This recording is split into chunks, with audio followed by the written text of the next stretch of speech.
Il m'a fallu 15 ans pour construire un empire, et une seule nuit pour décider de le réduire en cendres. Mais à ce moment-là, j'ignorais encore que l'architecte de ma destruction dormait à côté de moi. Ma vie était une symphonie parfaitement orchestrée, chaque note à sa place. À 42 ans, j'y étais Hélène Chevalier, le cerveau silencieux derrière le succès fulgurant du groupe Fournier-Chevalier.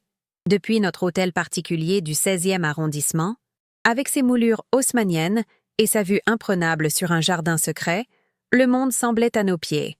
J était la stratège, celle qui passait des nuits blanches à dessiner les plans de projets immobiliers valant des centaines de millions, à anticiper les fluctuations du marché avec une précision chirurgicale. Marc, mon mari, était le visage public, le maestro charismatique qui séduisait les investisseurs et la presse. Je lui avais confié les rênes opérationnelles et financières sans la moindre hésitation, persuadé que notre amour était le fondement inébranlable de notre réussite. J était l'architecte de l'ombre, et cette position me convenait, car je croyais, stupidement, que nous étions une seule et même entité. Cette histoire vous intrigue? Abonnez-vous et dites-moi dans les commentaires depuis quelle ville vous m'écoutez. Vous allez voir, le voyage ne fait que commencer. Notre confiance était totale, absolue. Je le regardais briller lors des galas et des conseils d'administration, et je ressentais une immense fierté, le voyant articuler avec éloquence les idées nées dans le silence de mon bureau. Son succès était le mien, et vice-versa. C'est dans cet esprit que j'avais pris sous mon aile Chloé Lambert, une jeune avocate d'affaires à l'ambition dévorante. Je voyais en elle un reflet de ma propre jeunesse, une étincelle que je voulais nourrir. Je lui ai ouvert mon carnet d'adresses, partagé des stratégies que j'avais mis des années à perfectionner, la traitant moins comme une employée que comme l'héritière intellectuelle que je n'avais jamais eue. Je la voyais comme un atout pour notre équipe, une preuve supplémentaire de notre capacité à attirer les meilleurs talents. Marc l'appréciait aussi, louant son efficacité et son dévouement. Il formait une façade de loyauté si parfaite, si convaincante, que l'idée même d'une conspiration m'aurait paru être le scénario d'un mauvais film. Mon monde était un château de cartes bâti sur une confiance aveugle, et j'y étais sur le point de découvrir à quel point un simple souffle pouvait tout anéantir. Le vol depuis Genève m'avait semblé interminable, non pas à cause de la durée, mais à cause de l'impatience qui me consumait. Était notre anniversaire, et j'avais écourté mon voyage d'affaires pour surprendre Marc. Je m'imaginais son visage, ce mélange de surprise et de joie qui illuminait ses traits. En traversant le hall de notre hôtel particulier, le silence marbré m'a paru étrange. D'habitude, à cette heure, la maison bourdonnait d'une douce activité. J'ai posé mon sac, retiré mes talons pour ne pas faire de bruit, et j'ai monté les escaliers sur la pointe des pieds, le cœur battant d'une anticipation heureuse. Une fine ligne de lumière filtrait sous la porte de mon bureau, ce sanctuaire où naissaient nos projets les plus ambitieux. Un sourire s'est dessiné sur mes lèvres. Il travaillait tard, comme toujours. Mon homme, si dévoué. Je me préparais à entrer, à l'envelopper dans mes bras, à célébrer les 15 années d'un amour que je croyais indestructible. La poignée de la porte était froide sous ma main, un présage que mon esprit, encore naïf, a refusé de comprendre. J'ai poussé la porte doucement, et le tableau qui s'est offert à moi a figé le temps. Marc était là, oui, mais il n'était pas seul. Chloé, ma protégée, celle que je considérais presque comme une fille spirituelle, se tenait à ses côtés. Ils n'étaient pas dans les bras l'un de l'autre, non, était pire. Ils étaient penchés sur mon bureau, sur mes plans, sur des documents que je ne reconnaissais pas. Leur visage était grave, leur posture celle de conspirateurs. Une intimité professionnelle, toxique et exclusive, émanait d'eux. Ce n'était pas la chaleur d'une liaison charnelle, mais le froid glacial d'un complot. Ils ne m'ont pas vu. Mon souffle s'est coupé dans ma gorge, et un froid polaire s'est emparé de moi. Chaque détail de la scène s'est gravé dans ma mémoire. La façon dont la main de Chloé effleurait celle de Marc en désignant une clause, le reflet de la lampe sur leur visage concentré, l'odeur de trahison qui flottait dans l'air, plus âcre que celle des vieux livres qui tapissaient les murs. Alors que je reculais instinctivement dans l'ombre du couloir, leurs voix me sont parvenues, étouffées, mais parfaitement audibles. C'est la voix de Marc que j'ai entendue, un murmure qui a scindé mon existence en deux. Il suffit qu'elle signe les papiers de la fondation, et la fiducie sera scellée. Elle croira que c'est pour une œuvre de charité. Chaque mot était un éclat de verre s'enfonçant dans ma chair. Fondation, fiducie, charité, ces termes, dans sa bouche, sonnaient comme des injures. Le vertige m'a saisi. L'infidélité que j'avais d'abord suspectée n'était qu'un détail sordide, une distraction. La vérité était infiniment plus monstrueuse. Ils ne se contentèrent pas de me tromper. Ils orchestraient ma ruine, utilisant ma propre générosité, ma confiance, comme une arme contre moi. Ils voulaient me dépouiller, me vider de tout ce que j'avais construit et le faire sous le déguisement d'un acte noble. La nausée m'a submergée, un mélange de douleur et de rage si intense que j'ai dû m'appuyer contre le mur pour ne pas m'effondrer. Dans ce couloir obscur, le monde tel que je le connaissais s'est désintégré. 15 ans de souvenirs, de rires, de projets communs, de confiance partagée, tout s'est évaporé, révélant une supercherie méticuleusement entretenue. Mark N. n'était pas mon partenaire. Il était mon ennemi. Chloé N. n'était pas mon héritière. Elle était mon fossoyeur. J. était l'architecte de leur succès, et ils étaient les démolisseurs de ma vie. La douleur était physique, une pression insoutenable dans ma poitrine. Mais sous cette vague de souffrance, quelque chose d'autre a commencé à émerger. Une clarté glaciale, terrifiante. Les larmes qui auraient dû couler se sont gelées dans mes veines. Mon esprit, habitué à analyser des marchés complexes et à anticiper les stratégies adverses, s'est mis en marche. Il me voyait comme une femme émotive, une épouse crédule facile à manipuler. Il comptait sur mes cris, sur mon chagrin, sur une confrontation qui me placerait en position de faiblesse. Ils avaient sous-estimé la seule chose qui m'avait toujours définie, mon intelligence. Sans un bruit, j'ai reculé, pas à pas, m'éloignant de la porte de mon propre bureau comme on s'éloigne d'une scène de crime. Chaque marche de l'escalier que je descendais était un pas de plus vers une nouvelle réalité. Je était plus Hélène Chevalier, elle épouse aimante et la partenaire de confiance. J était une stratège qui venait de découvrir le plan de bataille de l'ennemi. En sortant dans la nuit parisienne, l'air froid a fouetté mon visage. Mais il ne pouvait rivaliser avec le gel qui avait envahi mon cœur. Il voulait jouer la carte de la charité? Très bien. J'allais leur offrir une charité qu'ils n'oublieraient jamais. Une charité qui les anéantirait. À cet instant, sous le regard indifférent des étoiles, la douleur a cédé la place à une résolution de fer. Le deuil de ma vie passée était terminé. La planification de ma vengeance ne faisait que commencer.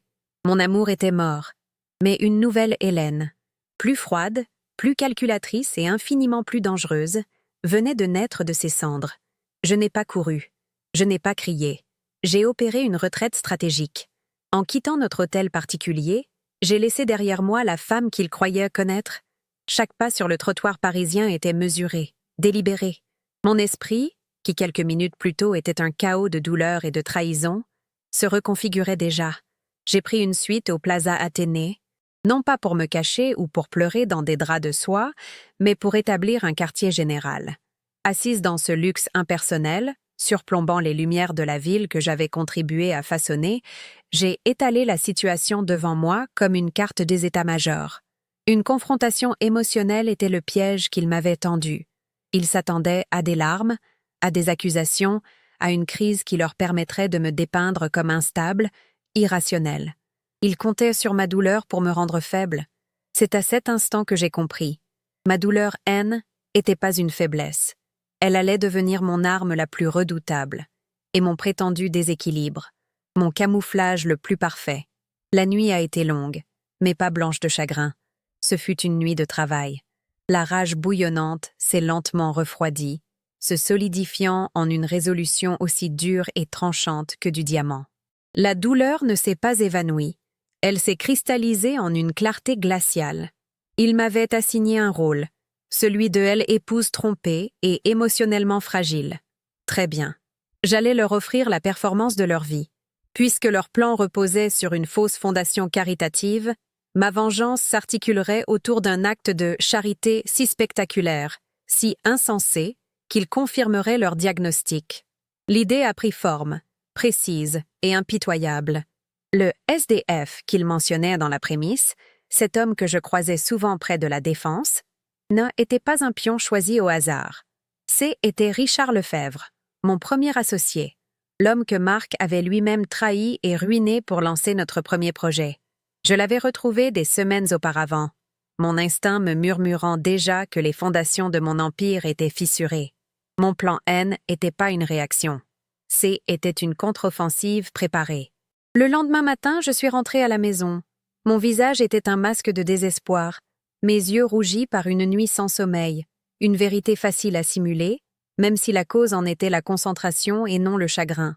J'ai orchestré la découverte de l'infidélité avec un timing parfait, laissant un email de Chloé négligemment ouvert sur l'ordinateur de Marc. La scène qui a suivi fut mon chef d'œuvre. J'ai crié, j'ai pleuré, j'ai brisé un vase de Lalique, jouant la partition de la femme bafouée à la perfection. Puis, au sommet de cette prétendue crise de nerfs, j'ai fait ce qu'il n'aurait jamais pu anticiper. J'ai ouvert mon ordinateur portable, me suis connecté à mes comptes d'investissement et, sous les yeux horrifiés de Marc, j'ai initié un virement. Pas une partie, mais la totalité de ma fortune liquide et de mon portefeuille d'actions. Des centaines de millions d'euros, transférés en quelques clics vers un fonds au nom de Richard Lefebvre. Était un acte si radical, si autodestructeur, qu'il ne pouvait être interprété que comme le geste d'une folle. Le regard de Marc passa de la confusion à la panique, puis à un mépris teinté de triomphe. Il voyait sa victoire se dessiner.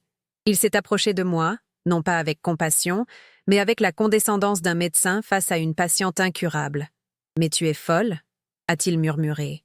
Ces 4 mots, censés être le point final de ma déchéance, furent la plus douce des musiques à mes oreilles. Ce N n'était pas une insulte. Était une confirmation, le sceau de sa propre arrogance. Il avait mordu à l'hameçon, corps et âme. À cet instant, les larmes qui coulaient sur mes joues étaient authentiques. Mais ce N était plus des larmes de douleur. Étaient des larmes d'adieu à la femme que j'avais été, et de bienvenue à celle que j'ai été devenue. Il me croyait neutralisé, anéanti par le chagrin. En réalité, je venais de déplacer ma reine. Je n'avais pas perdu ma fortune. Je venais de financer mon armée. La partie des échecs ne faisait que commencer, et il venait de me prouver qu'il n'en comprenait même pas les règles. Le silence qui suivit mon acte de folie fut plus assourdissant que n'importe quel cri. Marc m'installa dans notre chambre comme une poupée de porcelaine brisée, me parlant avec une douceur feinte, celle que l'on réserve aux malades et aux enfants. Il me cachait mes téléphones, filtrait mes appels, me servait des tisanes apaisantes qui, j'en étais sûre, étaient subtilement dosées en sédatifs. Il jouait le rôle de époux dévoué et accablé avec un talent d'acteur consommé, tandis que Chloé lui envoyait des messages de soutien, s'inquiétant de ma fragile santé mentale. Il me croyait neutralisé, enfermé dans une prison dorée de chagrin et de confusion. Il ne se rendait pas compte que les barreaux de ma cage étaient les fils de la toile que je commençais à tisser. Chaque regard de pitié de Marc, chaque message condescendant de Chloé, n'était qu'une confirmation de plus. Ils me sous-estimaient. Était leur première erreur, et ce serait la dernière. La guerre silencieuse avait commencé. Ma prétendue dépression nerveuse était le camouflage le plus efficace que j'aurais pu imaginer. Pendant que Marc s'assurait que je prenais bien mes médicaments et que je ne faisais rien de stupide, mon esprit opérait avec une clarté redoutable. Il surveillait mes faits et gestes, mais il ne surveillait pas mes pensées. Il voyait une femme errant dans son hôtel particulier, le regard vide, mais il ne voyait pas la stratège qui, dans sa tête, dessinait des organigrammes de leurs sociétés écrans et traçait les flux de leurs transactions frauduleuses. Mon premier geste, le plus crucial, fut d'utiliser un vieux téléphone prépayé que je gardais pour les urgences. Un seul appel, un seul nom. Richard Lefebvre. Je ne lui ai pas tout dit, pas encore. Je lui ai simplement donné un lieu de rendez-vous, un café discret près de la gare de Lyon, et une seule phrase. J'ai une proposition qui pourrait vous intéresser. Il s'agit de Marc Fournier. Retrouver Richard fut un choc. L'homme brillant et visionnaire que j'avais connu, mon premier partenaire, avait été remplacé par une silhouette usée par des années de galère. Mais dans ses yeux, derrière la fatigue, la même flamme d'intelligence brûlait encore. Je lui ai tout raconté, sans omettre un seul détail sordide. La trahison, le complot, la fondation.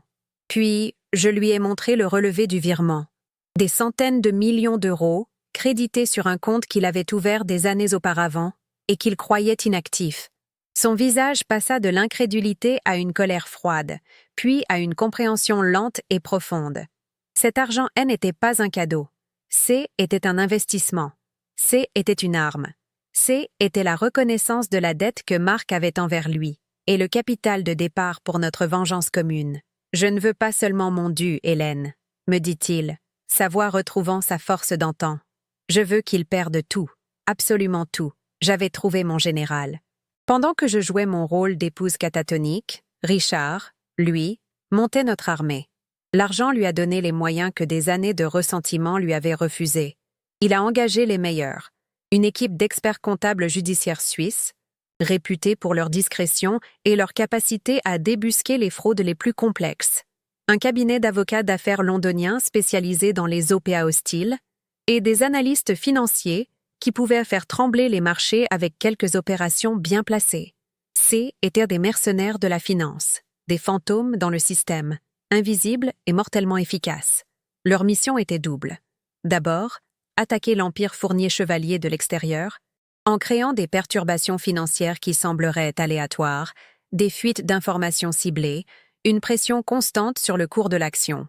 Ensuite, et c'est était le plus important, il devait préparer le terrain pour l'assaut final. Racheter discrètement des parts de l'entreprise via des sociétés écrans, jusqu'à ce que nous ayons une participation de blocage. Mon propre front se situait à l'intérieur des murs de l'ennemi. Les nuits devinrent mon véritable champ de bataille. Une fois que Marc dormait profondément, rassuré par ma docilité diurne, je me glissais dans mon bureau. J était cofondatrice, et malgré tous leurs efforts, ils n'avaient pas encore pu révoquer tous mes accès. C était leur deuxième erreur. J était une architecte, pas seulement de bâtiments, mais de systèmes. Je connaissais les plans de notre réseau informatique mieux que quiconque, y compris les portes dérobées que j'avais moi-même installées des années auparavant par mesure de sécurité. Chaque nuit, je plongeais dans les serveurs, copiant des téraoctets de données sur des disques durs cryptés, emails, contrats, transactions internes, tout ce qui pouvait me servir. Je n'étais plus Hélène, elle, épouse brisée. J était une archéologue numérique, exhumant les preuves de leurs crimes, une ligne de code à la fois. Le premier coup fut subtil, presque imperceptible. Elle, équipe de Richard, a lancé une vague de vente à découvert sur une des filiales les moins surveillées du groupe, une société de promotion immobilière en Espagne. La valeur de ses actions a chuté de 12% en une seule journée. J'ai observé la réaction de Marc depuis mon rôle de spectatrice silencieuse. Il a pesté contre la volatilité du marché ibérique, blâmant la conjoncture économique. Chloé, toujours prompte à démontrer sa valeur, a produit un rapport rassurant, expliquant que C était une anomalie passagère. Ils étaient arrogants, convaincus que leur forteresse était imprenable. Ils ont traité ce premier tremblement de terre comme une simple secousse sans importance, sans jamais imaginer qu'il était délibérément provoqué. Ils ont renforcé les murs de leur château, ignorant que les fondations étaient déjà en train de être sapées de l'intérieur. La guerre psychologique était mon domaine réservé. Je savais que leur alliance, bâtie sur la cupidité et la trahison, était intrinsèquement fragile. Il suffisait de planter les bonnes graines de suspicion. Lors d'un de mes rares moments de lucidité, j'ai mentionné à Marc, d'une voix faible et confuse, que j'avais fait un rêve étrange. Un rêve où Chloé signait des documents à ma place, des documents très importants. J'ai vu une lueur d'inquiétude dans ses yeux. Plus tard, j'ai accidentellement laissé traîner sur la table du petit déjeuner une brochure pour un cabinet d'avocats spécialisé dans les divorces à l'amiable. Je l'ai rapidement retirée en m'excusant, feignant la confusion. Je voulais qu'ils se demandent si ma folie était bien réelle. Je voulais qu'ils commencent à douter l'un de l'autre. Marc se demanderait si Chloé n'était pas en train de le doubler, et Chloé commencerait à craindre que Marc, sous la pression, ne cherche une porte de sortie. La deuxième offensive financière fut plus brutale. L'équipe de Richard a identifié un fournisseur clé du groupe, une entreprise de matériaux de construction en Allemagne dont la santé financière était précaire. En quelques jours, ils ont racheté sa dette et exigé un remboursement immédiat, la poussant au bord de la faillite. La chaîne d'approvisionnement de notre plus grand projet en cours, un complexe de luxe à Courchevel, a été brutalement interrompue. Cette fois, Marc ne pouvait plus ignorer le problème. J'ai entendu ses appels paniqués, ses réunions de crise tard le soir avec Chloé. Les pénalités de retard s'accumulaient, les investisseurs commençaient à poser des questions. Son assurance commençait à se fissurer. Il criait au téléphone, parlant de sabotage, de concurrence déloyale. Il cherchait un ennemi partout à l'extérieur, sans jamais imaginer que la menace la plus grande dormait dans la chambre D à côté. C'est au cœur de cette panique que j'ai trouvé ma première pépite d'or. En fouillant dans les sauvegardes cryptées d'un serveur financier que je savais peu utiliser, j'ai découvert une série de transactions datant de 18 mois. Des virements de plusieurs millions d'euros, provenant de comptes du groupe Fournier Chevalier, vers une société écran basée au Panama, Aeternalux. Le nom était d'une ironie mordante. Lumière éternelle. C était le début de leur blanchiment d'argent. Mais le plus important était la signature numérique autorisant les transferts, celle de Chloé Lambert. Elle avait utilisé une faille pour contourner le protocole de double signature, ce qui signifiait qu'elle avait agi seule à ce moment précis. C était la première preuve tangible, la première brique de leur futur mausolée judiciaire. Je l'ai sauvegardée sur 3 supports différents, le cœur battant non pas de peur, mais d'une satisfaction glaciale. La pression a commencé à faire son œuvre sur leur duo. Les murmures dans les couloirs se sont transformés en disputes à huis clos. Je les entendais depuis ma chambre, leurs voix tendues, traversant les murs épais de l'hôtel particulier. Marc accusait Chloé d'avoir été imprudente dans ses montages financiers, d'avoir attiré une attention non désirée. Chloé, de son côté, lui reprochait son manque de contrôle, sa manière de gérer la crise en s'agitant sans stratégie. Leur belle façade de complices implacables se lézardait. La peur est un acide puissant, et elle rongeait les liens de leur ambition commune. Je les observais se déchirer, chacun suspectant l'autre de être le maillon faible, chacun se préparant à sacrifier l'autre pour sauver sa propre peau. Ils n'avaient pas encore compris qu'ils étaient tous les deux piégés dans le même navire en train de couler. Pendant qu'ils se querellaient, l'opération de Richard entrait dans sa phase la plus critique.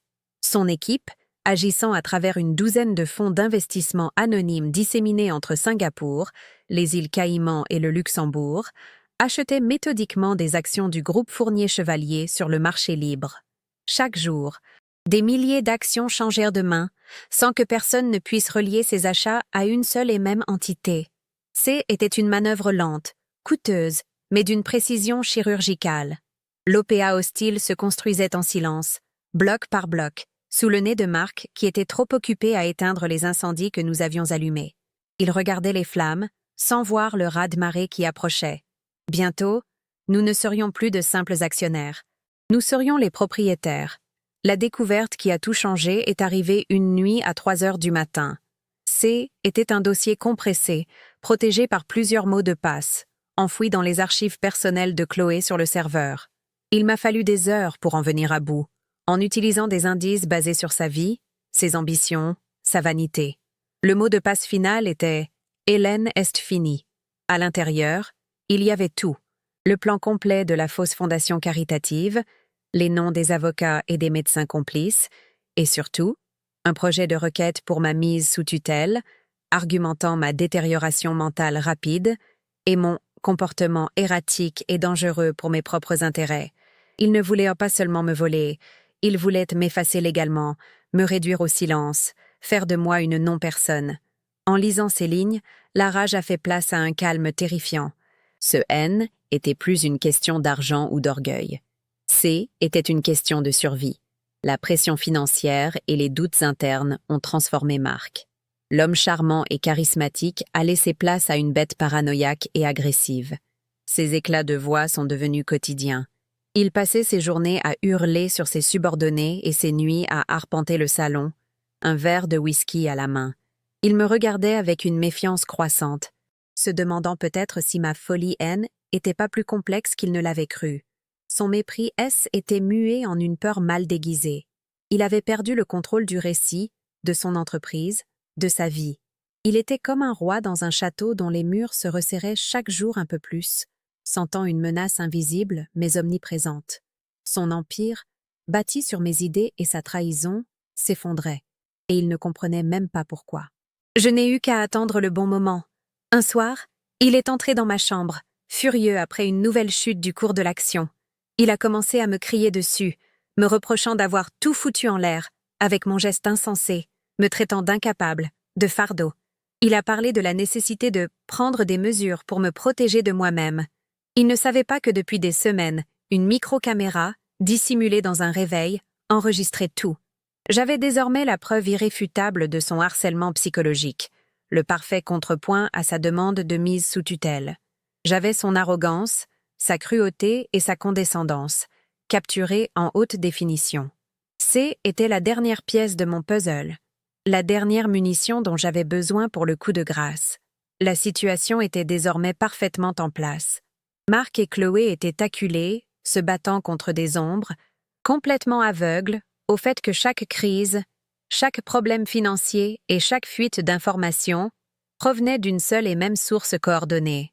Ils étaient des généraux combattant sur plusieurs fronts, sans se rendre compte que toutes les armées ennemies obéissaient au même commandement. Ils étaient pris au piège dans un labyrinthe que j'avais conçu spécialement pour eux, un labyrinthe dont chaque mur était une de leurs propres trahisons. Ils ne se battaient pas contre le marché ou un concurrent invisible. Ils se battaient contre le fantôme de la femme qu'ils pensaient avoir détruite. Et ce fantôme était sur le point de venir réclamer son dû. La confiance de Marc en sa propre supériorité était sa plus grande faiblesse, mais elle commençait à s'effriter. Les anomalies financières, étaient plus de simples secousses. Elles ressemblaient à des répliques sismiques, coordonnées, frappant des points névralgiques de l'Empire avec une précision chirurgicale. Une filiale en difficulté à Madrid, un fournisseur clé en faillite à Hambourg, des rumeurs de malversation qui apparaissaient sur des blogs financiers obscurs avant de se propager comme une traînée de poudre. Il passait ses journées à éteindre des incendies, mais pour chaque flamme maîtrisée, 3 autres s'allumaient ailleurs. Il sentait une intelligence à l'œuvre, une stratégie qui répondait à ses propres mouvements avec une longueur d'avance. Pour la première fois depuis des années, il ressentit une pointe de peur, ce sentiment désagréable que le plateau de jeu était plus grand qu'il ne l'avait imaginé et qu'un joueur invisible déplaçait des pièces contre lui. L'instinct de prédateur de Marc, longtemps endormi par des années de succès facile, se réveilla brusquement. La coïncidence de ces attaques avec ma prétendue crise de nerfs lui parut soudain suspecte. Mon geste fou, ce transfert de plusieurs centaines de millions d'euros, était plus à ses yeux l'acte d'une femme brisée, mais potentiellement le premier mouvement d'une partie des échecs qu'il ne comprenait pas. Son mépris se mua en une paranoïa glaciale. Qui était ce SDF? Pourquoi lui? Il engagea un détective privé, un ancien de la DGSI au regard las et à la réputation de discrétion absolue. Sa mission était simple, retrouver cet homme, Richard Lefebvre, et découvrir ce qu'il était advenu de ma charité insensée. Marc voulait une preuve, une confirmation que Jaiji était seul et perdu, mais au fond de lui, il cherchait à exorciser un doute qui commençait à le ronger. Le rapport du détective tomba sur son bureau 3 jours plus tard, fin et lourd de menaces. Richard Lefebvre avait disparu des radars. L'appartement miteux qu'il occupait avait été vidé, le loyer payé pour l'année. Les commerçants du quartier ne l'avaient plus vu. Plus troublant encore, le compte bancaire qui avait reçu les fonds avait été vidé. L'argent dispersé à travers une myriade de transactions internationales vers des comptes d'investissement au Liechtenstein et à Singapour. Le SDF-N était plus un SDF. Il était devenu un fantôme financier. Un spectre doté d'une fortune colossale. Le détective concluait son rapport par une note manuscrite qui fit glacer le sang de Marc. Cet homme n'agit pas comme un indigent qui a gagné au loto. Il agit comme un général qui vient de recevoir son trésor de guerre. Le nom de Richard Lefebvre résonnait dans la tête de Marc comme un glas funèbre. Il lui fallut un instant pour le replacer, pour remonter le fil du temps jusqu'aux fondations de leur empire. Richard, son premier associé. L'homme dont il avait volé l'idée maîtresse, qu'il avait évincé sans scrupule avant de le pousser à la faillite. La vérité le frappa avec la violence d'un coup de poing en pleine poitrine. Ce N était pas un hasard. Ce N était pas de la folie. C était une alliance. J'avais retrouvé le premier fantôme de son passé et je l'avais armé avec l'argent même qu'il comptait me voler. Chaque acte, chaque larme. Chaque parole confuse de ma part au cours des dernières semaines se reconfigura dans son esprit, non plus comme les symptômes d'une dépression, mais comme les manœuvres d'une stratégie diabolique. Il avait cru jouer aux échecs contre un enfant, et il réalisait qu'il était face à un grand maître qui venait de lui annoncer « échec ». La panique le submergea.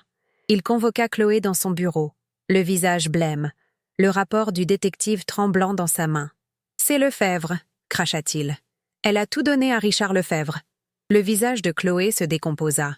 Elle, l'avocate brillante qui pensait avoir tout anticipé, n'avait jamais envisagé cette variable. Leur plan reposait entièrement sur ma faiblesse psychologique. Si j'étais lucide, s'ils faisaient face à une offensive coordonnée, ils étaient perdus. Les accusations fusèrent, violentes et désespérées. « Comment as-tu pu être aussi aveugle ?» lui lança-t-il. « Et toi ?» rétorqua-t-elle, sa voix stridente. « C'est toi qui l'as sous-estimé pendant 15 ans? Tu croyais vraiment qu'une femme capable de bâtir cet empire s'effondrerait comme une débutante ?» Leur alliance, née de la cupidité, se dissolvait dans la peur. Face à l'abîme, ils prirent la seule décision qui leur semblait possible, transformer leur fiction en réalité. Puisque je n'étais pas folle, ils allaient me faire déclarer folle par la loi, et vite. La procédure de mise sous tutelle N était plus une option. C était leur unique planche de salut. S'ils parvenaient à me faire déclarer légalement incapable avant que je ne puisse utiliser les preuves qu'ils me soupçonnaient désormais de détenir, ils gagneraient. Ils pourraient annuler toutes mes transactions, geler mes avoirs restants et m'interner, me réduisant au silence pour de bon. La course contre la montre était lancée. Ce N était plus une bataille pour l'argent. C était une bataille pour la survie, et ils étaient prêts à tout pour ne pas la perdre. Leur premier appel fut pour le docteur Renaud, un psychiatre dont la réputation sulfureuse était un secret de polichinelle dans les cercles parisiens. Connu pour ses expertises de complaisance et son train de vie dispendieux, il était l'homme de la situation. Ils le rencontrèrent dans un salon privé du Lutetia. L'odeur de cuir et de cigares froids flottait dans l'air, tandis que Marc exposait la situation, choisissant ses mots avec soin. Il parla de ma détresse profonde, de mes gestes irréparables, de sa peur pour ma sécurité. Chloé, plus directe, posa sur la table une mallette contenant 50 000 € en liquide. « C'est un acompte, docteur, » dit-elle d'une voix glaciale. « Nous avons besoin d'une ordonnance d'urgence. Le reste suivra une fois Madame Chevalier. » Prise en charge. Le docteur n'eut même pas un battement de cils. Il prit la mallette et promit de rédiger un rapport accablant. Pendant que le docteur préparait son diagnostic frauduleux, Chloé se lança dans une construction méticuleuse du dossier juridique. Elle était dans son élément, froide et efficace. Elle rassembla des preuves de mon instabilité. Le témoignage de la femme de ménage, soudoyée pour décrire mes crises de larmes inexplicables. Les factures du vase Lalique brisé. Une copie de l'ordre de virement, présentée comme l'acte d'une personne déconnectée de la réalité. Elle alla même jusqu'à falsifier des extraits de mon journal intime, y insérant des phrases délirantes. Chaque pièce était un mensonge, mais ensemble, elles formaient une mosaïque cohérente et terrifiante de déclin mental. Elle préparait mon linceul légal avec l'application d'un artisan. De mon côté, je sentais le vent tourner. Le regard de Marc avait changé. La pitié condescendante avait disparu, remplacée par une vigilance acérée, presque prédatrice. Il ne me laissait plus seule, prétextant une inquiétude qui sonnait faux. Les tisanes apaisantes devinrent plus fréquentes, leur goût plus amer. Je savais qu'il avait compris. Il ne savait pas l'étendue de mon plan, mais il savait qu'il y avait un plan. La maison N était plus une prison dorée, C était un champ de mines. Chaque conversation était un interrogatoire déguisé, chaque geste de sa part une potentielle manœuvre. La guerre silencieuse était entrée dans une nouvelle phase, plus directe et infiniment plus dangereuse. Le salut vint d'une source inattendue. Il y a des années, j'avais aidé une jeune assistante de direction, Clara, à payer les frais médicaux de sa mère. C'était un petit geste pour moi, mais elle ne l'avait jamais oublié. Sa loyauté était acquise. C'est elle qui, en apportant des cafés lors d'une réunion d'urgence, entendit les mots qui allaient tout changer. Chloé, au téléphone avec leur avocat, parlait d'un référé d'heure à heure et d'une audience en chambre du conseil dans 72 heures. Clara ne comprit pas tous les termes, mais elle comprit l'urgence et le danger. Cette nuit-là, Elle m'envoya un message codé depuis un téléphone prépayé. Le loup entre dans la bergerie. Tic-tac. 72. 72 heures. Le message était d'une clarté brutale. Ils avaient lancé la procédure judiciaire d'urgence pour me faire placer sous tutelle. En 3 jours, un juge pouvait me retirer tous mes droits, me déclarer mentalement incompétente et donner à Marc le contrôle total sur ma vie. Mon plan, qui reposait sur une destruction lente et méthodique, devait être radicalement accéléré. La partie D échec S était transformée en une partie de poker où je devais miser tout mon jeu sur une seule main. Si je perdais, je ne perdais pas seulement ma fortune. Je perdais ma liberté, ma voix, mon existence même. La pression était immense, mais elle ne m'a pas paralysée. Au contraire, elle a aiguisé mon esprit jusqu'à le rendre aussi tranchant qu'une lame de rasoir. Le lendemain, Marc a joué sa carte maîtresse. Il m'a annoncé, avec une sollicitude feinte, la visite du docteur Renaud, présenté comme un ami de la famille, spécialisé dans le stress et à l'épuisement professionnel. C était un piège grossier. Il voulait que le docteur soit le témoin d'une de mes crises, qu'il puisse rapporter au juge une observation directe de mon seul délire. Il voulait une performance, et j'allais lui en donner une. J'ai accueilli le médecin avec un regard hagard, vêtu d'un peignoir de soie en plein après-midi, les cheveux en désordre. Je savais que ma propre micro-caméra, celle du réveil, enregistrait chaque seconde.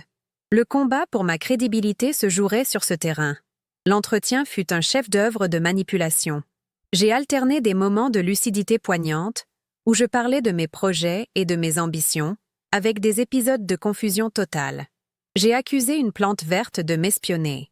J'ai demandé au docteur s'il entendait aussi les chuchotements dans les murs. Mais entre 2 phrases incohérentes, j'ai glissé des pics subtils. « Marc est si inquiet », ai-je murmuré au docteur. Parfois, j'ai l'impression que c'est lui qui va craquer. Il ne dort plus, il crie tout le temps à cause de ses problèmes d'argent. Je plantais une graine de doute, une alternative plausible. J'ai vu l'hésitation dans le regard du médecin. Mon but, n'était pas de le convaincre, mais de créer une ambiguïté qui pourrait être exploitée plus tard. J'ai transmis l'enregistrement et l'information sur le délai de 72 heures à Richard. Il a reçu la nouvelle avec un calme olympien qui masquait une intense activité. « Alors, nous accélérons », a-t-il simplement dit. Le plan initial d'une OPA rampante et discrète fut abandonné. Il donna l'ordre à ses équipes à Londres et à Singapour de passer à l'offensive. La discrétion était plus une option. La vitesse était désormais la clé. C était une manœuvre à haut risque. Acheter des blocs d'action aussi massivement allait faire flamber le cours et alerter le marché, mais nous n'avions plus le choix. La guerre financière entrait dans sa phase de blitzkrieg. Pour paralyser Marc personnellement, l'équipe de Richard a déclenché une attaque ciblée. Il savait, grâce aux informations que j'avais extraites, que Marc avait lourdement gagé ses actions personnelles pour financer des investissements spéculatifs et son train de vie extravagant. En utilisant des techniques de trading à haute fréquence, ils ont orchestré une chute brutale et temporaire du cours de l'action du groupe. Ce fut juste assez pour déclencher un appel de marge massif de la part de ses créanciers. Du jour au lendemain, Marc a dû trouver des dizaines de millions d'euros en liquidité, qu'il n'avait pas. La panique financière s'ajoutait à sa paranoïa grandissante. L'appel de marge a rendu Marc fou de rage. Il a dû vendre une partie de ses actions à perte pour couvrir ses dettes, affaiblissant sa propre position au sein de l'entreprise. Il est devenu un animal en cage, se déchaînant sur tout le monde. Ses cris résonnaient dans l'hôtel particulier. Il voyait des complots partout, accusant ses banquiers, ses traders, et surtout Chloé, de l'avoir mal conseillé. Il était aveuglé par sa propre fureur. Incapable de comprendre que cette attaque financière n'était pas le fruit du hasard, mais une flèche tirée avec une précision mortelle, visant directement son talon d'Achille. Il était en train de perdre sur tous les fronts. Sentant le navire sombrer, Chloé a commencé à préparer sa propre trahison. Elle n'avait aucune intention de couler avec Marc. La loyauté n'avait jamais fait partie de son vocabulaire. Seule l'opportunité comptait. Discrètement, elle a pris contact avec un membre influent du conseil d'administration, un vieil ennemi de Marc. Elle lui a brossé un tableau sombre de la situation, un PDG erratique, une crise financière mal gérée et une épouse tragiquement malade qui ajoutait au chaos. Elle se présentait comme la seule force stable capable de reprendre les rênes, suggérant qu'il serait peut-être temps de préparer la succession pour le bien de l'entreprise. Elle était prête à le poignarder dans le dos pour prendre sa place. Grâce à mes accès persistants au serveur, j'ai intercepté les emails cryptés entre Chloé et le membre du conseil. C était la preuve ultime, non seulement leur complot contre moi, mais la preuve de sa propre duplicité envers son complice. C était une arme psychologique d'une puissance inouïe.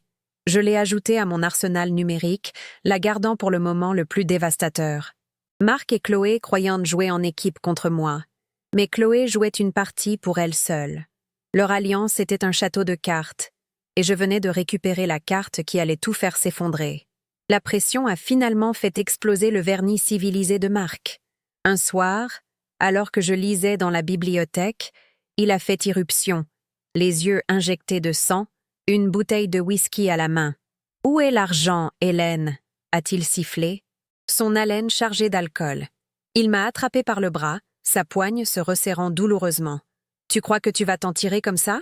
Tu vas me dire où est Richard Lefebvre ?» Pour la première fois, j'ai eu peur. Pas de ses plans, mais de sa violence physique. Le manipulateur charismatique avait disparu, laissant place à une brute désespérée. La micro-caméra du réveil était dans la chambre, mais celle dissimulée dans un livre sur elle, étagère en face de moi, tournait. Cet incident a été le signal. Je n'étais plus en sécurité dans cette maison. Attendre 48 heures de plus était un risque que je ne pouvais pas prendre. Mon plan d'évasion, préparé depuis des semaines, a été activé. Plus tard dans la nuit, j'ai simulé une crise d'angoisse spectaculaire, hyperventilant et m'effondrant dans le couloir.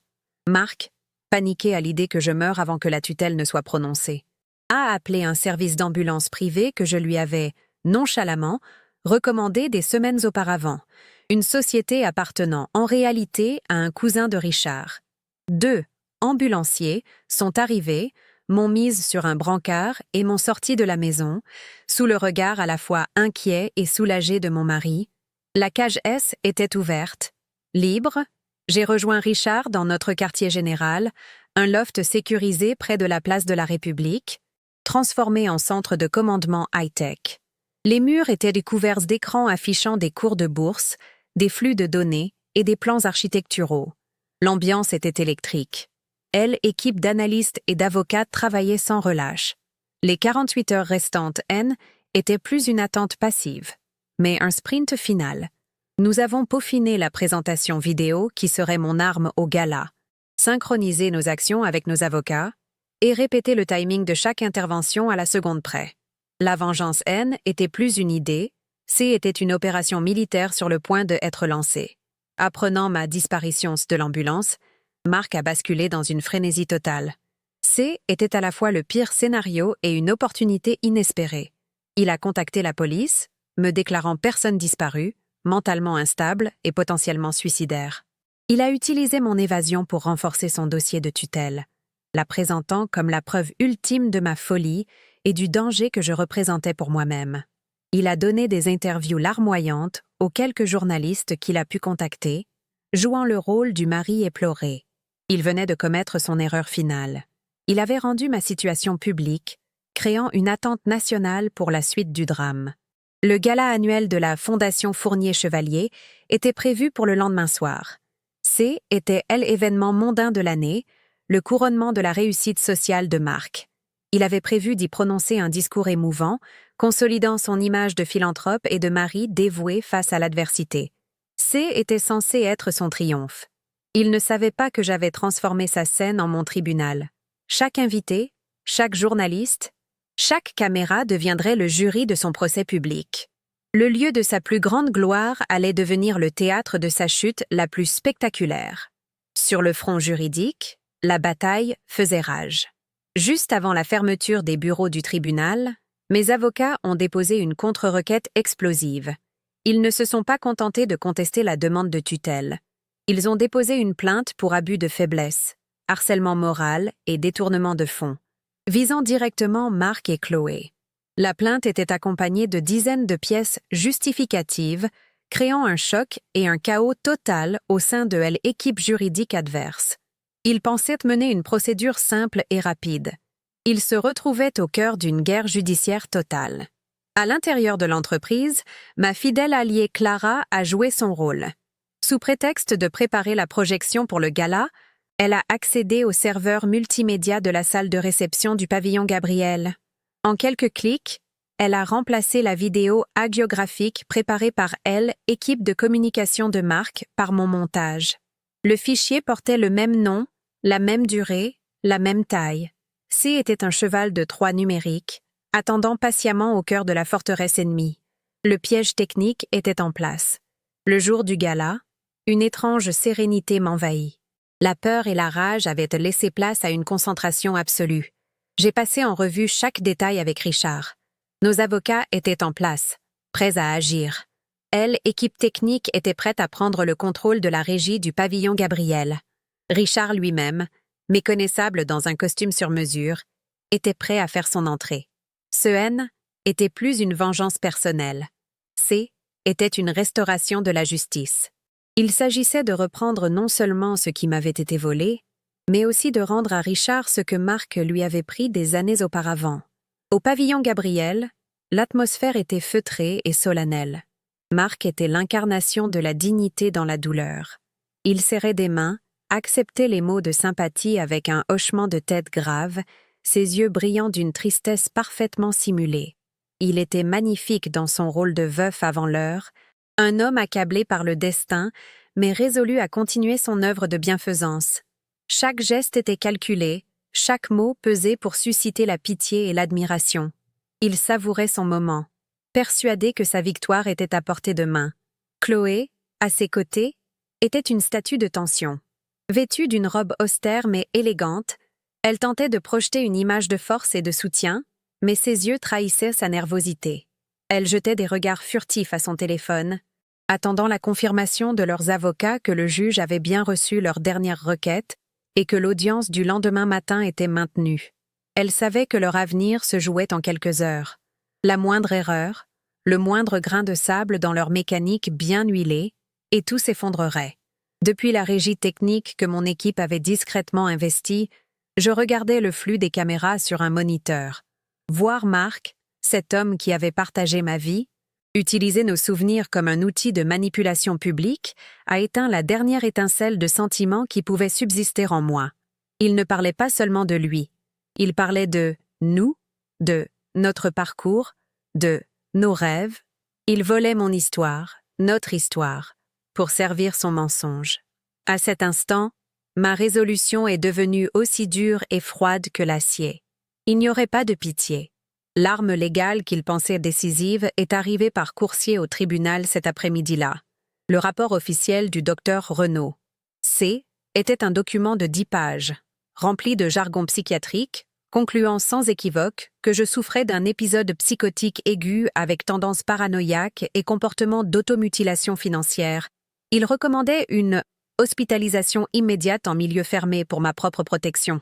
C était mon arrêt de mort civile, la justification légale pour m'enfermer et me faire taire pour toujours.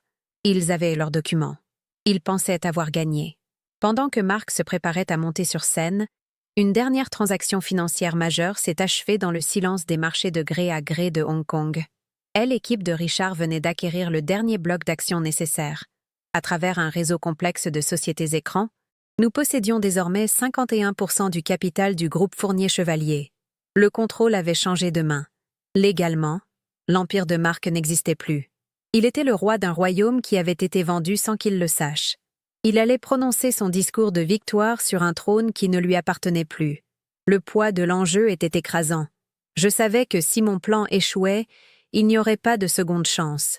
L'ordonnance du juge, renforcée par le rapport du docteur Renaud et ma fugue seraient inévitables.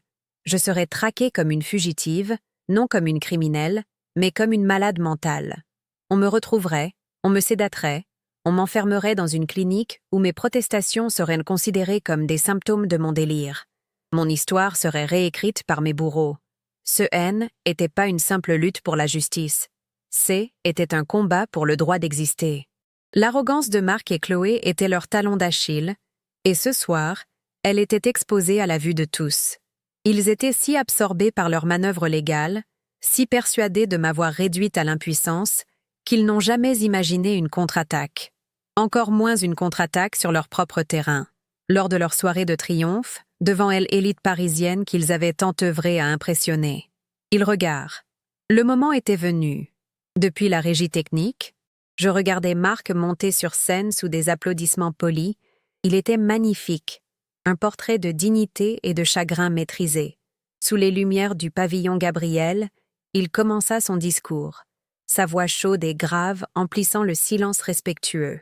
Il parla de résilience, d'héritage, du devoir de continuer malgré les épreuves personnelles tragiques. Il osait utiliser notre histoire, la tordant en une fable de sa propre force, se peignant en mari dévoué veillant sur une épouse perdue dans les ténèbres. Chaque mot était un mensonge parfaitement ciselé, destiné à cimenter son image de philanthrope et de victime. Il savourait son triomphe, ignorant que le public N était pas seulement composé de ses admirateurs, mais aussi du jury de son exécution. Je laissais son arrogance atteindre son paroxysme, attendant le moment précis où sa chute serait la plus vertigineuse. Au point culminant de son discours, alors qu'il parlait de confiance, le fondement de toute grande entreprise, j'ai donné le signal. Un grésillement sec a traversé les haut-parleurs, et les écrans géants derrière lui, qui projetaient le logo doré de la fondation, sont passés au noir. Un murmure d'incompréhension a parcouru la salle. Marc s'est interrompu, visiblement irrité par ce pépin technique. Puis, dans le silence suspendu, ma voix a retenti, claire, froide et amplifiée. Puisqu'on parle de confiance, Marc, pourquoi ne pas être tout à fait transparent? La tête de Marc s'est tournée brusquement vers la cabine de régie, ses yeux cherchant les miens dans l'obscurité, son visage se figeant dans un masque de stupeur et de réalisation horrifiée. Il avait cru me mettre en cage, mais J était partout. J était la voix dans les murs, le fantôme dans sa machine. Le spectacle a commencé. Sur les écrans, ce ne sont pas des graphiques de charité qui sont apparus, mais l'organigramme complexe de leurs sociétés écrans, avec des flèches rouges traçant les flux d'argent depuis les comptes du groupe vers le Panama. Chaque transaction, chaque virement occulte, chaque signature falsifiée de Chloé était affichée en haute définition. Ma voix, calme et méthodique, comme lors d'une présentation au conseil d'administration, expliquait chaque étape du blanchiment d'argent. Voici comment des millions d'euros, destinés à nos projets de développement, ont été détournés vers un compte nommé Eterna Lux. Ironique, n'est-ce pas? Dans la salle, les murmures se sont transformés en exclamations étouffées. Les visages de l'élite parisienne, d'abord confus, affichèrent désormais une fascination horrifiée. Ils assistaient en direct à la dissection d'un empire. Après la fraude financière, je suis passé à la trahison personnelle. Les écrans ont affiché les emails cryptés entre Chloé et ce membre du conseil d'administration, détaillant son plan pour évincer Marc une fois que je serais neutralisé. J'ai vu Marc jeter un regard de pure haine à Chloé, qui semblait sur le point de s'évanouir. Puis, le coup de grâce. Une vidéo de surveillance, celle de mon propre bureau, nette et implacable. On les voyait, Marc et Chloé, planifiant ma mise sous tutelle, discutant des mérites du docteur Renaud, se moquant de ma fragilité émotionnelle. Il suffit qu'elle signe, elle croira que c'est pour une œuvre de charité. Le son de leur propre voix, conspirant dans l'intimité de mon sanctuaire, a provoqué un silence de mort dans l'auditorium. Le mensonge était exposé, non par des accusations, mais par une vérité brute et incontestable. Sur scène, sous les projecteurs impitoyables, ils étaient figés. Le masque de Marc S. était fissuré, révélant un visage blême, tordu par une rage impuissante. Chloé, elle, avait perdu toute contenance. Son visage était celui de la terreur pure, ses yeux allant de l'écran à la foule, comme un animal pris au piège. Ils étaient nus, dépouillés de leur dignité, de leurs mensonges, de leur pouvoir. Le silence de la salle était leur sentence, un jugement collectif rendu par les centaines de pères dieux qui les fixaient, non plus avec admiration, mais avec un mépris glacial. Ils avaient voulu me déclarer folle en secret. Je les avais jugés coupables en public. Il n'y avait nulle part où fuir. La scène de leur plus grand triomphe était devenue leur pilori. Ma voix a de nouveau rempli le silence, plus douce cette fois, presque mélancolique. La fondation Fournier-Chevalier a été construite sur un mensonge. Mais ce soir, Elle sera sauvée par un acte de véritable charité. Un frisson d'anticipation a parcouru l'assemblée. Qu'allais-je faire? Annoncer la faillite? Tout dissoudre? Pour assurer son avenir, ai-je poursuivi, j'ai le plaisir de vous annoncer qu'un donateur anonyme vient de prendre le contrôle de la totalité des actifs du groupe pour garantir sa pérennité. Au fond de la salle, les grandes portes du pavillon Gabriel se sont ouvertes lentement, baignant l'entrée d'une lumière dramatique. Une silhouette s'est dessinée dans l'encadrement, avançant d'un pas calme et assuré dans l'allée centrale. L'homme qui s'avançait n'était pas un fantôme du passé, mais une force de la nature. Richard Lefebvre, dans un costume Sifonelli impeccable, traversa la foule médusée, son visage impénétrable, ses yeux fixés sur la scène. Il n'était plus le SDF brisé par la vie, mais un titan de la finance, l'incarnation vivante de la justice immanente. Il est monté sur scène, a dépassé Chloé qui reculait comme devant une apparition, et s'est arrêté à côté de Marc, qui le regardait avec une incrédulité mêlée de terreur. Permettez-moi de vous présenter le nouvel actionnaire majoritaire du groupe Fournier-Chevalier, ai-je annoncé depuis la régie, ma voix portant la note finale de ce requiem. Mon premier associé, Monsieur Richard Lefebvre. Richard a pris le micro que Marc tenait d'une main tremblante. Il n'a pas regardé la foule. Il a fixé Marc, puis Chloé, son regard pesant comme une pierre tombale. Elle, élite parisienne, retenait son souffle, attendant un discours, une explication. Mais la vengeance la plus pure se sert dans le silence. Richard a tapoté le micro, s'assurant qu'il fonctionnait, a pris une inspiration et, d'une voix calme qui a résonné comme un coup de tonnerre, a prononcé 3 mots. 3 mots qui ont scellé leur destin et signé la fin de leur monde. Il y aura un audit. Puis il s'est tu. Marc s'est effondré sur une chaise derrière lui, le visage enfoui dans ses mains. Chloé est restée debout, une statue de cire sous les lumières, détruite. L'architecte avait repris possession de son œuvre. Le jeu était terminé. Échec et mat. Le silence qui a suivi les mots de Richard fut une déflagration. Plus assourdissant que n'importe quel cri, il a scellé leur destin dans le marbre du pavillon Gabriel. Je ne suis pas restée pour assister à la curée. Mon œuvre était achevée. Tandis que les premiers flashs des photographes crépitaient, capturant pour elle l'éternité les visages décomposés de Marc et Chloé, j'ai quitté la régie par une porte dérobée. En marchant dans la nuit parisienne, l'air frais sur mon visage, je n'ai ressenti ni exultation, ni joie féroce. J'ai ressenti le calme profond et absolu d'un architecte contemplant son plan parfaitement exécuté. Le chaos que je laissais derrière moi n'était pas une fin, mais le bruit nécessaire de la démolition avant la reconstruction. Je n'avais pas seulement gagné une bataille. J'avais repris possession du terrain sur lequel ma nouvelle vie allait être bâtie. Je n'avais plus besoin de regarder en arrière. Les conséquences furent aussi rapides que brutales. Avant même la fin du gala, alerté par plusieurs invités de haut rang, le parquet national financier était en route. Les images de Marc et Chloé, escortés hors de leur propre événement par des officiers de police, ont fait la une de tous les journaux télévisés. Le lendemain, le nom Fournier-Chevalier N était plus synonyme de succès, mais de l'un des plus grands scandales financiers de la décennie. Leur chute fut publique, totale et sans appel. Ils avaient voulu me faire disparaître dans le silence d'un rapport psychiatrique.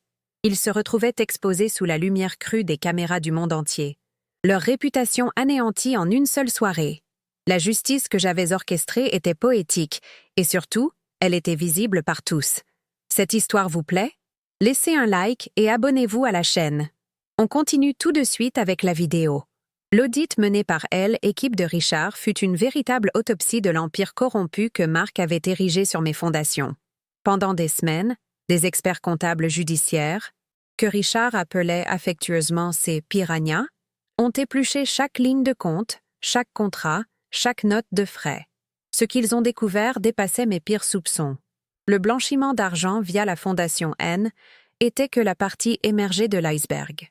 Ils avaient mis en place un système sophistiqué de fausses factures, de commissions occultes sur des chantiers à l'étranger et des évasions fiscales massives via des fiducies à Jersey et au Delaware.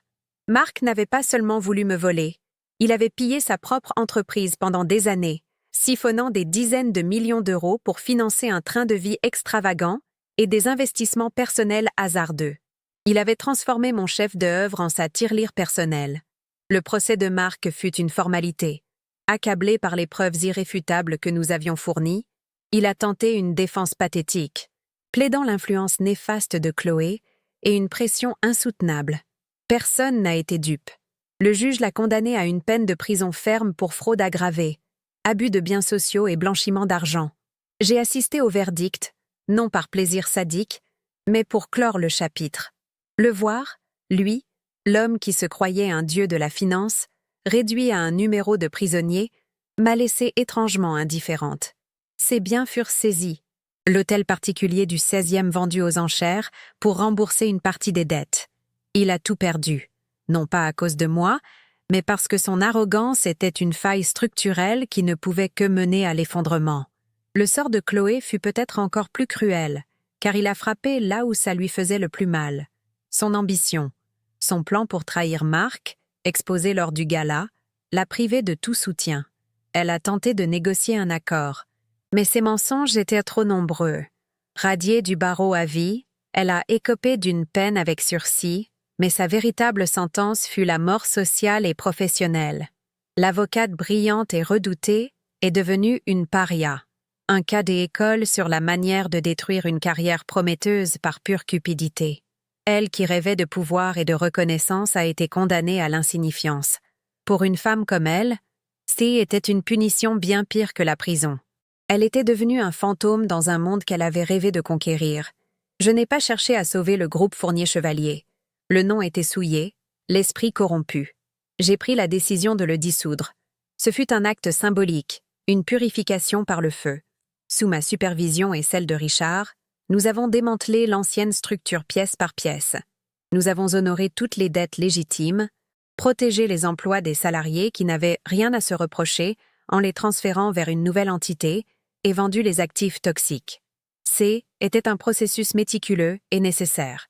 Je ne voulais pas construire mon avenir sur des ruines. Je voulais une page blanche, une fondation saine sur laquelle bâtir un héritage qui serait véritablement le mien, sans aucune trace de la pourriture passée. Sur ces bases assainies est né Chevalier & Associés. Le nom était une déclaration. Fini le temps où mon nom venait en second, où mon rôle était occulté. J était désormais au premier plan. Nous avons installé notre siège non pas dans un hôtel particulier ostentatoire, mais dans une tour de verre et d'acier à la Défense, un lieu tourné vers l'avenir. Notre philosophie était radicalement différente. Une transparence absolue, une éthique de travail inébranlable et une culture d'entreprise basée sur le mérite et la loyauté. Nous n'étions pas là pour impressionner, mais pour construire. Pour créer de la valeur réelle, pas l'illusion de la richesse. Chaque brique de ce nouvel empire était posée avec intention et intégrité. La dynamique entre Richard et moi était le cœur de cette nouvelle entreprise. Nous étions de véritables partenaires, des égaux. Notre relation N n'était pas basée sur des sentiments, mais sur un respect mutuel profond pour l'intellect de l'autre. Il était un génie de la finance, capable de voir les mouvements du marché avant tout le monde. J était la stratège, l'architecte qui transformait ses visions financières en projets concrets et révolutionnaires. Nos réunions étaient des joutes intellectuelles intenses, des moments où nos idées s'entrechoquaient pour créer quelque chose de plus grand. Ensemble, nous formions une force redoutable, un partenariat forgé non dans l'amour, mais dans le feu de l'adversité et le respect de la compétence. Ma propre transformation était la plus profonde. Je N était plus la femme de l'ombre. J'ai accepté ma place à la tête de l'entreprise, non avec l'arrogance de Marc, mais avec une autorité tranquille et incontestable. Je prenais la parole en public. Mes discours étaient directs, factuels, sans fioritures. Je ne cherchais pas à charmer, mais à convaincre par la force de mes arguments et la clarté de ma vision. La presse, qui m'avait d'abord dépeinte comme une victime, me surnommait désormais la dame de fer de l'immobilier. J'avais cessé de me soucier de ce que les gens pensèrent de moi. Seuls les résultats comptaient, et mes résultats étaient spectaculaires. Je me souviens d'une réunion avec un consortium de banquiers d'investissement suisses. Ils étaient venus avec une attitude condescendante, prêts à expliquer à la veuve de Fournier comment gérer son argent. Je les ai laissés parler pendant 10 minutes. Puis, je me suis levée, je suis allée au tableau blanc et, de mémoire, j'ai dessiné le plan de développement d'un nouveau quartier écologique aux portes de Paris, détaillant chaque phase, chaque coût, chaque projection de rentabilité sur 20 ans. J'ai répondu à leurs questions avant même qu'ils ne les posent. Le silence dans la salle était total. À la fin de mon exposé, leur chef de délégation a simplement dit « Madame Chevalier, nous n'investissons pas dans des projets. Nous investissons dans des visionnaires. Dites-nous de combien vous avez besoin. » J'avais gagné leur respect, non par le charme, mais par une compétence brute et irréfutable. Parfois, tard le soir, dans le silence de mon bureau, je regarde une vieille photo de Marc et moi, prise lors de nos premières années. Je ne ressens plus de colère, ni même de tristesse. Je regarde la jeune femme que j'y étais avec une sorte de tendresse distante. Elle était brillante, mais naïve. Elle croyait que l'amour suffisait à bâtir un empire. La trahison a été une leçon brutale, mais nécessaire. Elle m'a dépouillée de mes illusions et m'a forcé à reconnaître ma propre force, une force que j'avais trop longtemps mise au service d'un autre. La douleur a été le prix de ma véritable naissance. Je ne suis pas une survivante. Je suis une création. Aujourd'hui, depuis mon bureau au sommet de la tour, je contemple Paris qui s'étend à mes pieds.